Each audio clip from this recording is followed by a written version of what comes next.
Welcome to Kung Fu Havoc number 2. This is a racist video. This is more than likely not for children under a particular age.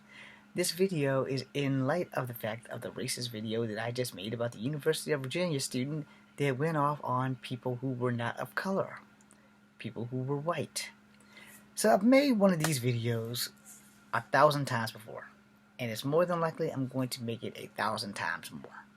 And why is that? Let me introduce myself one more time. My name is James Williams Jr. This is Kung Fu Havoc number 2. I am of Cherokee Indian, black and white descent, all American blood. Why did I go down that line, and why did I use Cherokee first? I feel more Cherokee some days. I feel horrible when somebody black does something stupid, and then I just acknowledge that I am more Cherokee than black. If someone Cherokee does something stupid, then I'm more black than Cherokee. And if someone white does something stupid, then I'm more black and Cherokee than I am white. And if both Cherokee and black people do something stupid, well, sadly I can't really be white because my skin tone's not that light. But I can be a white man with a hell of a skin burn, or a sunburn, whatever you want to call it. Bottom line, let's talk racism. If you haven't watched one of the 2 videos, you should probably go check it out. If you haven't watched any of my racist videos, you should probably go check them out, because this video is going to be very fucking repetitive, with the exception of a couple of swear words that I just added in. Racism. Why does it exist? Mostly in America. I will tell you why it exists. Because in this country of America, in which I love so much, we have one fucking problem that we as Americans just all out refuse to address. Bruce Lee addressed it. I'm going to address it. Other famous actors have addressed it. I will leave their names out because I can't remember them, but I can state for a fact Bruce Lee definitely addressed it. Can't say Jackie Chan and them have addressed it, but Bruce Lee, for sure, as a martial artist, has addressed it. A couple of other black male martial artists, like want to say Billy Blanks, have brought the topic up, but it quickly got washed away. So, as a martial artist, as a man of color, I'm going to address this 1,000 more times probably, but for right now, one time. When you are born, when you are a little sperm traveling down the canal and you smack that egg and your body becomes a zygote and then an embryo, and then by about 5-6 months you're about to pop out this oven called your mother's vagina. You have no fucking idea what color you are when you're born until it's pointed out to you. So for the first 3 to 4 years of life, you're just a human being, happy to be here. Got a good family if you're blessed. You know, you don't have a mom that's neglecting to feed you. You don't have a mom or a dad that's child abusing you and slapping you around and molesting you and shit like that. So you're halfway home. You're good to go. It's just one problem. You don't know what your race is. And you really never know what your race is until other racist motherfuckers point that shit out. Alright? I'm talking from experience. And again, I apologize for the wordage of this. When I was a kid, I didn't know I was mixed until people pointed it out. I literally just thought I was black. You couldn't tell me I wasn't black. I have curls. No. Nice curly flowing hair. No. Nice and soft. Girls would play with it. No. Then they would tell me I suck. Then they would go away. And other girls would mess with me. Then they'd go away. Boys wouldn't like me, wouldn't talk to me. I had some friends here and there. Most of them were white kids. A couple of black kids. But the small differences between my hair and another black kid's hair, I never noticed. Never thought nothing else about it. Because I had curls. And most black kids in my class didn't. I didn't know what the fuck mix was. 5 years old. I learned how to fly and fall at the same time. And I missed like the first day of school. Because there's a scar here. Well, I thought that I was William Katz. Because he's a white man with curly hair. And black kids don't see color, white kids don't see color, Asian kids don't see color until some asshole comes along and points it out. We usually just think of ourselves as human beings. So when I seen that kid tell that William Katz fella, if you take 3 steps and leap, you're gonna fly like Superman. Me and all my genius decided, if I leap off my mama's car Larry, a shiny green Maverick, I'm gonna fly higher because I cheated and I'm gonna leap off this damn car. Well, I got 5 feet. 5 feet up, 5 feet out, 5 feet down. I know you're all thinking, what in the fuck is the relevance of this? I'm getting there. Trust me, I'm getting there. So after getting stitched up and going to school, kindergarten was a blast. Nobody told me I wasn't black. The teachers didn't tell me I wasn't black. My friends didn't tell me I wasn't black. I had curls and they didn't, but nobody knew I wasn't black.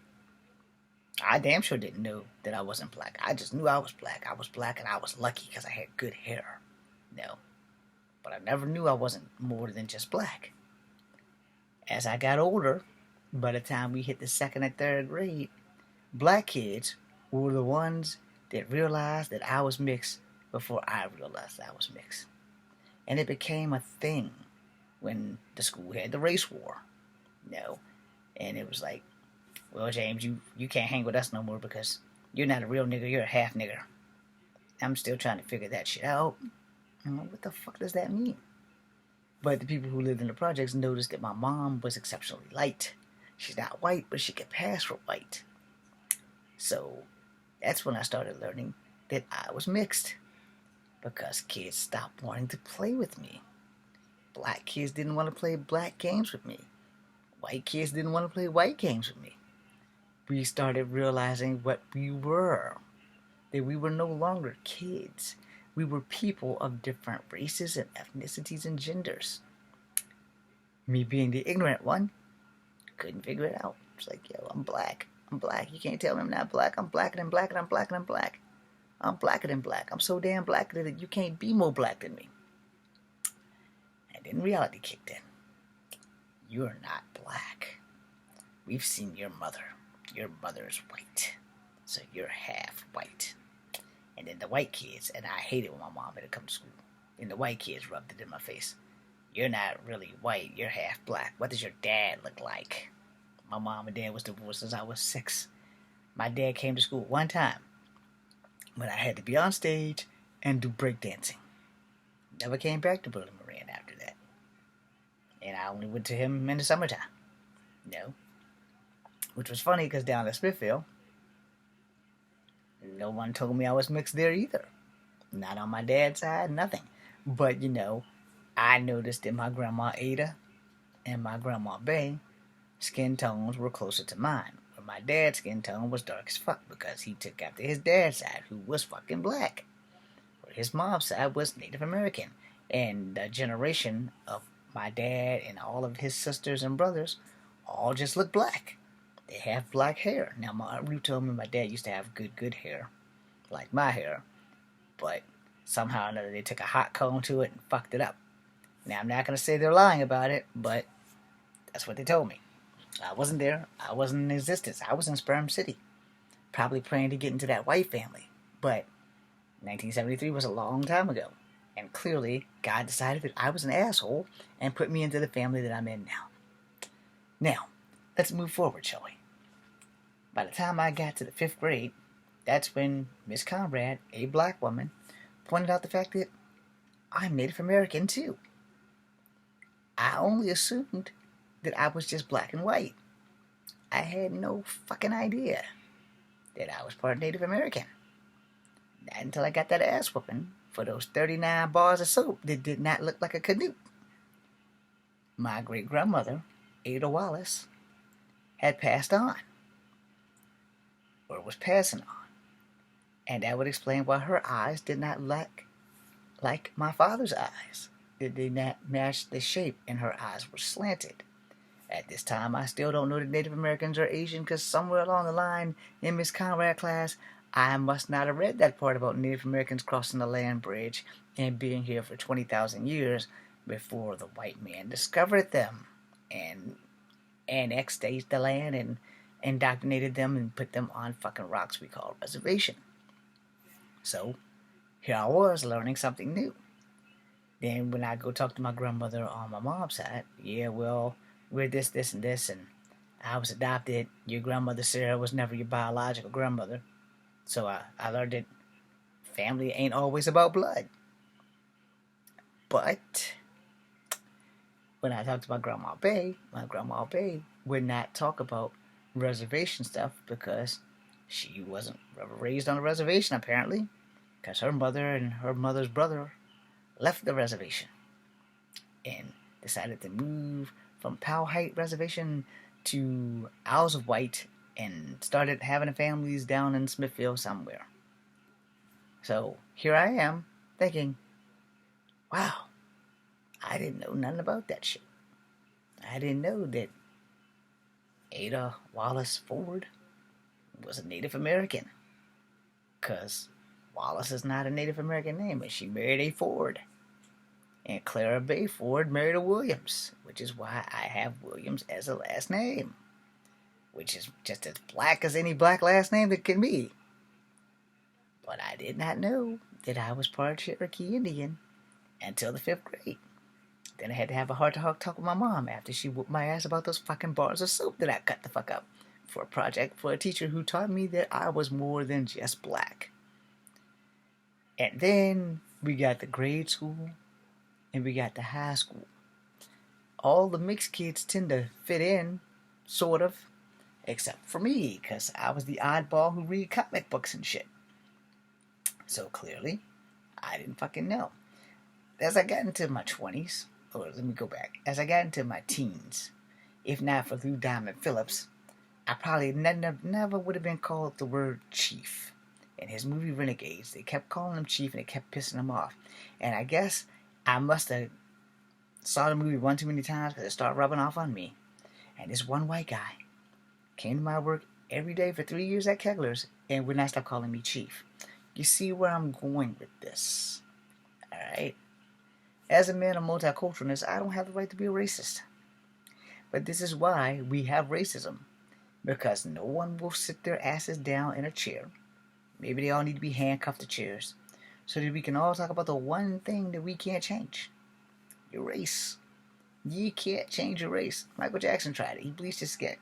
He came up with some BS disease called vitiligo. And then we got to find out, hey, vitiligo really does exist. So maybe Michael had some merit behind bleaching his skin or whatever. But then you got a fuck ton of black people who have so much self-hatred from years and years of being called nigger that they start skin bleaching. And then all of a sudden there was this thing called anal bleaching, which is not here or there, but I guess if you can't be light, you can lighten up your asshole, so go figure. I don't know. People do some insane shit, alright? I'm not guilty of doing too much insane shit, but, you know, I love to go back to my natural high yellow skin color, because you can see the difference. You can see that I'm two-toned. But I'd probably have to live in Alaska for a year and have to wear long sleeve shirts every day and every night for at least a year to get all of my yellow back. Who wants to do that? I don't like the cold. Racism exists for the simple fact that we as people allow it to exist. Racism exists because we as people don't get a choice of the race that we're going to be born in. You don't get a choice of the gender you're going to be born in. Yeah, granted, you can fix all of that, but you can't fix your race. You can fix your gender. And, you know, you can get a tan. There might be somewhere in the future where you can lighten the fuck up, and there'll be a lot of people signing up for that. Oh, I want to lighten up. I want to lose some of this pigmentation out of my skin so I can be something that I'm not. You know, the thing with that is, whatever you are, when you procreate, your baby's still going to be that. So, you can get all the skin bleaching done you want. You can lighten up all the skin you want. But, genetically, your baby's still going to come out of color. The baby doesn't get a choice. Just like we didn't get a choice. Racism exists because no one wants to sit on their ass and look at somebody of a different background or a different color and say, honestly, I just don't like you because you're black. Honestly, I just don't like you because you're white. Honestly, I just don't like you because you're Asian. And then you gotta get to the core of why you don't like these people, because of the one thing that they can't change. Have you had a bad experience with Asians? Have you had a bad experience with blacks? Have you had a bad experience with whites? Sure you did. Should that feed your racial anger? No, but it does. But here's the thing. You can't judge all white people by the actions of one. You can't judge all Asian people by the actions of one. And you can't judge all black people by the actions of one. However, that's what we do. And that is why racism exists. That is exactly why racism exists. You can have one bad experience with an Asian person, and you will hate every Asian for the rest of your life. And then you start talking about how they ate dogs and cats and shit like that. Okay, with the exception of the Chan house here in Charlottesville that was closed down because they had cats in a barrel. That's the only time I've ever had a bad Asian food experience. I actually prefer Chinese food. If I have to go to a restaurant, it has to be Asian food. If I go to any restaurant, anywhere, no matter what city I'm in, if people are like, you want to go out, you want to eat? I was like, nah, I don't want to go out and eat. It's like, why? Because I only eat at Chinese restaurants. And then I hear the cat calls. Meow. I was like, oh, you don't like eat cat meat. And I'm like, well, that's totally unfair, but I just trust Chinese people more with my food than I trust blacks and whites, because I've worked in restaurants with blacks and white people, and I've seen some shit go down. You know, I've seen people kick bread across the floor and then put it in the toaster and feed it to people. I've seen that shit. I don't want to be the guy that pisses that person off, and I might not be the guy that pisses that person off, but I know how bad my fucking luck is, and I know that I would be the guy who got that fucking bread. Even if I didn't piss the person off, even if I didn't do anything to this person, my luck would be I'm with the asshole that did it. And so they don't know which one of us did it, so they're going to magically assume it was me. Alright, it's like, okay, so that half-breed motherfucker right there, he said some shit about your mama. Okay, watch this. Cook his bread. Put some mayonnaise on there. Spread that shit out. Go serve that motherfucker that shit. You don't fuck with people who serve you food. Alright? You have to be exceptionally polite to people in food. Alright? In food services. No matter what, you must be polite to everyone in food service. Even if you can't afford to tip them, you can still be polite. Manners don't cost no money. Alright? Thank you, ma'am. Thank you, sir. No. I don't make a lot of money, but even like if I go to the movie theater or whatever, if I order something, it's like within the budget of me ordering. Like, so let's say I order chicken wings from the Alamo Draft House. The chicken wings are $6.75. I have a 10. So I will pay for the chicken, and all that change that comes back is theirs. Even if I don't have gas in my car, it's theirs. And why is it theirs? Because I've worked in food services where I wasn't allowed to get a tip. And people at the university who worked there, and I thank them very much, even though they wouldn't sell me their damn Honda, they would give me a $2 tip every day. And I had to ask about the tip before I took the tip. And my boss at the time was basically kinting me. She said, look, if they leave you the money, just take the goddamn money. You're not supposed to have tips, but you can't share $2 with everybody here. So if they leave you a tip, it's your tip. And the policy was against that, but she was like, fuck it. If they're giving you $2 a day, you take the fucking tip. Don't tell me about it. Just take the fucking tip. Besides, you'll probably need the $2. And waiters and them don't really make that much money. They mostly get their money from tips. So, you know, you have to consider career staff people, you know, which is why you got to be respectable. Now, what does that have to do with racism? Well, let's just say this. I've worked in companies run by white people, and I've seen white people cook food and throw it on the floor and kick it and then cook it and serve it up to other white people. I've seen people do the same shit in black places where they've kicked the food across the floor, cook it up and serve it to white people and black people. And I'll be damned if I've never seen that in an Asian restaurant. Never.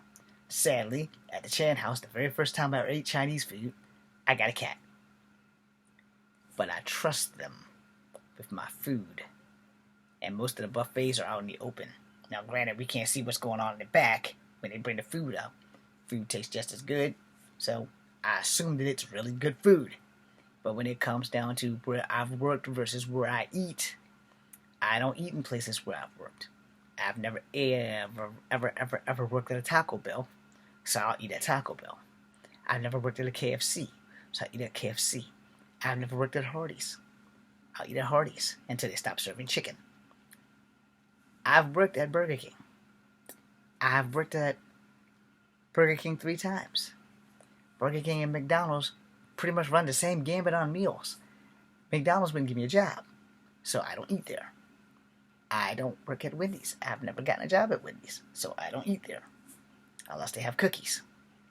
And the same can be said for Burger King, because I've worked there. I don't eat there. I also got fired from there. At least once. Racism is something that we need to sit down and address. Not just because of our food that we eat.